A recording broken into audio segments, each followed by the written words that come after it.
ओम गंग गणपते नमो नमः। श्रीमद् वाल्मीकि रामायण 40वां सर्ग। सीता को श्री राम को कहने के लिए पुनः संदेश देना तथा हनुमान जी को उन्हें आश्वासन देकर उत्तर दिशा की ओर जाना। वायुपुत्र महात्मा हनुमान जी का वचन सुनकर देवकन्या के समान तेजस्वी सीता ने अपने हित के विचार से इस प्रकार कहा। बानरवीर, तुमने मुझे बड़ा ही प्रिय संवाद सुनाया है। तुम्हें देखकर हर्ष के कारण मेरे शरीर में रोमांच आया। ठीक उसी तरह जैसे वर्षा पड़ने से आधी जमी वाली खेत वाली भूमि हरी भरी हो गई, मुझ पर ऐसे दया करो जिससे मैं शोक के कारण दुर्बल हुई अपने अंगों के द्वारा नरश्रेष्ठ श्री राम का प्रेम पूर्वक स्पर्श कर सकूं। बानर श्रेष्ठ, श्री राम ने क्रोधवश जो कौवे की एक आंख को फोड़ने वाली सीख का बांध चलाया था, उस प्रसंग को तुम पहुंचाने के रूप में याद दिलाना। मेरी ओर से यह भी कहना कि प्राणनाथ पहले की उस बात को याद कीजिए कि जब मेरे कपोल में लगे हुए तिलक के मिट जाने पर आपने अपने हाथ से मैनिसल का तिलक लगाया था। महेंद्र और वरुण के समान पराक्रमी प्रियतम, आप बलवान होकर भी अपहृत होकर राक्षसों के घर में निवास करने वाले मुझे सीता का तिरस्कार कैसे सहन करेंगे। निष्पाप प्राणेश्वर, इस दिव्य चूड़ामणि को मैंने बड़े यत्न से सुरक्षित कर रखा और संकट के समय से देखकर मुझे आपका ही दर्शन हो गया। इस तरह मैं हर्ष का अनुभव कर रही हूँ। समुद्र के जल में उत्पन्न हुआ एक कांतिमान मणिरथ आज आपको लौटा रही हूँ। अब शोक से आतुर होने के कारण मैं अधिक समय तक जीवित नहीं रह पाऊंगी।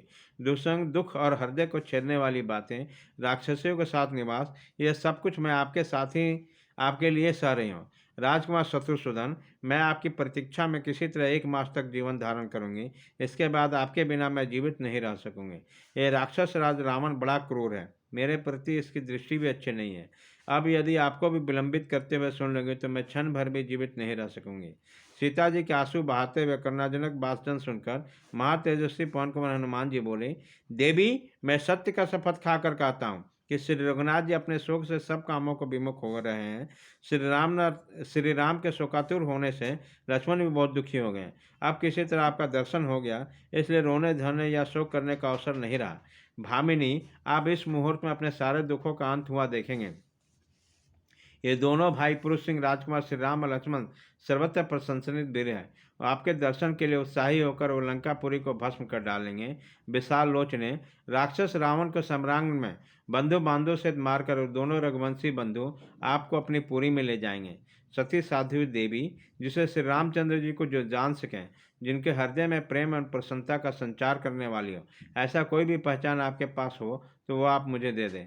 तब सीता जी ने कहा, कपिश्रेष्ठ, मैंने तुम्हें उत्तम से उत्तम पहचान तो दे दी। वीर हनुमान, इस आभूषण को जत्नपूर्वक देख लेने पे श्री राम के लिए तुम्हारी सारी बातें विश्वसनीय हो जाएगी। उस श्रेष्ठ मणि को लेकर बानर श्रीमणि श्रीमान हनुमान देवी सीता को सिर झुकाकर प्रणाम करने के पश्चात वहां से जाने को उद्यत हुआ। बानर युद्धपति महाभेगशाली हनुमान जी को वहां छलांग मारते देखकर, उत्साहित व बढ़ते देखकर जननंदिनी सीता के मुख पर आंसुओं की धारा बहने लगी। वो दुखी होकर अश्रु गदगद वाणी में बोले, हनुमान सिंह के समान पराक्रमी दोनों भाई श्री राम और लक्ष्मण से तथा मंत्रियों से सुग्रीव अन्य सब बानरों से मेरा कुशल मंगल कहना। माँ भाव, श्री रघुनाथ जी को तुम्हें इस प्रकार समझना चाहिए जिससे वह दुख के इस महासागर में मेरे उद्धार कर सकें। राक्षसों बानरों के बीच प्रमुख वीर, मेरा यह दुस्वर्ण शोक बेग राक्षसों को डांट डपट भी तुम श्री राम के समीप जाकर कहना, और जाओ तुम्हारा मार्ग मंगलमय हो। राजकुमार सीता के उक्त अभिप्राय को जानकर कपिश्रेष्ठ अपने को कृतार्थ समझा और प्रसन्नचित होकर थोड़े से शेष कार्यों का विचार करते हुए वहां से उत्तर दिशा के ओर प्रस्थान किया। इस प्रकार श्री वाल्मीकि निर्मित आर्ष रामायण आदि काम के सुंदर कांड में 40वां सर्ग पूरा हुआ।